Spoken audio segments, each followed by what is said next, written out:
So in this video, we're going to be taking a look at the new suppressor attachment. When going through the patch notes, we actually noticed that they changed the suppressor attachment for the Season 3 Reloaded update, and in this video we're going to break that down and compare it to the agency suppressor. If you enjoy weapon stat breakdowns, weapon comparisons, and overall tips and tricks for Warzone, don't forget to subscribe to the channel as we try to reach our goal of 10,000 subscribers, and click that link in the description and subscribe to our second channel as well. We do make extra content over there. Now, on screen just now you see the patch notes, and again I just want to reiterate the fact that they did change the suppressor attachment. This is now pretty much a brand new attachment overall. It's nothing the same as it was before. So with the standard suppressor now, it doesn't reduce your bullet velocity anymore, which is definitely a great bonus. It actually increases your bullet velocity, and we'll go on to talk about exact stats for this in just a moment. And it also helps your ADS speed, so it makes the gun quicker to ADS, and it also helps with your sprint to fire speed as well. So the main weapons they mentioned that this would help out a lot with is SMGs, and there's a lot of other ways I do think that this could work out really well for some other weapons as well, and we'll get onto that because I do think this is going to work really well on other weapon classes, and like I said, I'll show you that in just a second. But first of all, we did do some testing just to make sure that this actually does work, and what we tested it for was the PPSH. The reason why we tested the PPSH is because we've done a lot of previous testing already on this gun, just to make sure that there was actually a change to this suppressor. Before we bring up the stats, I do want to let you know that all of these changes were just the PPSH, and all the guns will be a case-by-case basis on how they will perform with this new suppressor attachment. But overall, this will give you a general idea of how it's performing. So on screen just now, you'll see the stats. On the very left, you have the base weapon. Down the middle, we have the new suppressor attachment, and then we have the agency suppressor on the far right.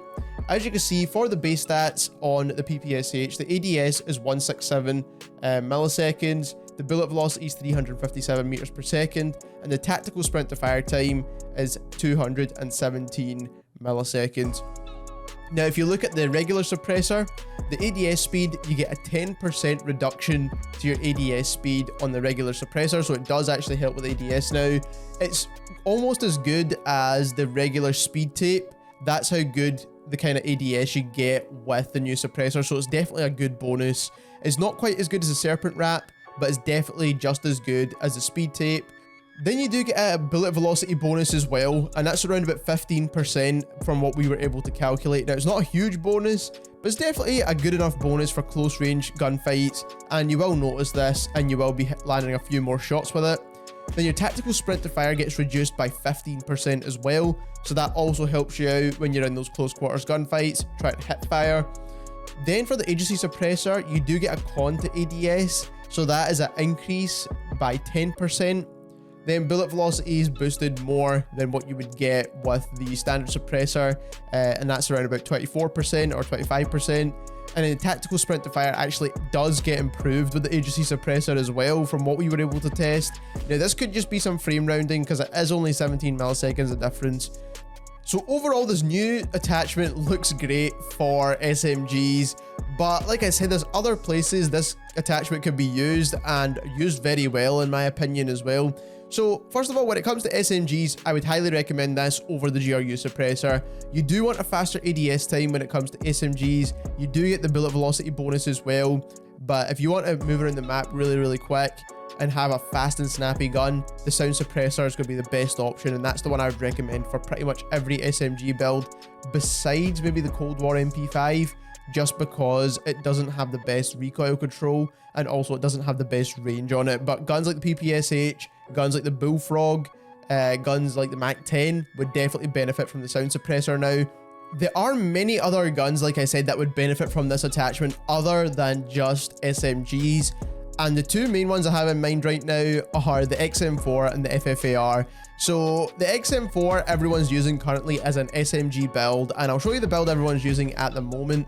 So it's Tiger Team Spotlight, 45 round mags, and Radar Pad. So everyone is using the 45 round mags because it doesn't hurt your ADS. But now if you use the suppressor attachment, you can actually go for the Stanag 60 round mags, and you don't need to worry about your ADS being super slow. I was already using the regular suppressor before this buff because it didn't give you a con to ADS as the agency suppressor does. but now this actually helps with ADS and bullet velocity, so you're not even missing out on the bullet velocity bonus that much from the agency suppressor. So I would go with the regular suppressor and build the XM4 this way. The main thing they nerfed with the FFAR was the ADS. The gun still kills in a reasonably quick time, especially if you're going to run this as an SMG. I do think it performs really well still. So you want to run the regular suppressor, the standard 50 round mags, and again, the 50 round mags is better than the salvo mags. We done a lot of testing on all the mag attachments, and we'll show that at the end of this video if you want to watch it. Then the Raider stock, the Tiger Team Spotlight, and then you could also use the Serpent Wrap there for the even faster ADS. So this will make it feel just like the FFAR did before it got nerfed with ADS, and this will have a really fast and snappy FFAR build. And some people like to go for the fastest stray speed on the task force, so remove the Tiger Team, put on the task force if you want to do that as well. But like I said, this is going to be a great build from the FAR. Another gun that I do think will benefit from this attachment is the Swiss, and I do think this is actually potentially going to have the fastest ADS out of all the snipers in the game, even faster than the Kar98, but we still need the testing just to make 100% sure that is the case. Laser attachments were changed as well, so as you can see, the steady aim laser helps with aim down sight time, the 5mm laser helps with aim down sight time, and so does the last attachment as well. But like I said, we're talking about the muzzle attachments at the moment, so I would go for the sound suppressor in this case, because you don't need the best bullet velocity with this gun. You're going to be aggressively sniping with this, so I would definitely go for the sound suppressor. This is going to give you sound suppression, aim down sight speed, bullet velocity, and faster sprint to fire speeds, which are not really too important on a sniper. Then I would definitely go for either the last attachment or the 5mm laser, because this will give you the fastest ADSs with the sniper rifle attachments. Then I would go for the axial 3x optic, because you're going to get faster ADSs using this attachment as well. Then you do want to go for the combat recon barrel for the faster bullet velocity, because that is the best barrel for this gun. And then lastly, for the last attachment, you can choose whatever you want. You can actually go for a Serpent Wrap as well if you want an even faster ADS, or you can go for a 7-round mag attachment, but I would go for the Serpent Wrap, and this gun is probably going to have some super insane ADS times. It's pretty much going to be instant ADS with this class setup. So we will do some comparisons and we will do some testing just to make sure that this is the case, but this is a gun I think is going to benefit massively from this new suppressor attachment. So if you enjoyed this video and you learned something new, don't forget to subscribe to the channel as we're trying to reach our goal of 10,000 subscribers, and also click that link in the description and subscribe to our second channel. We do make extra content over there regularly now, and thank you very much for watching.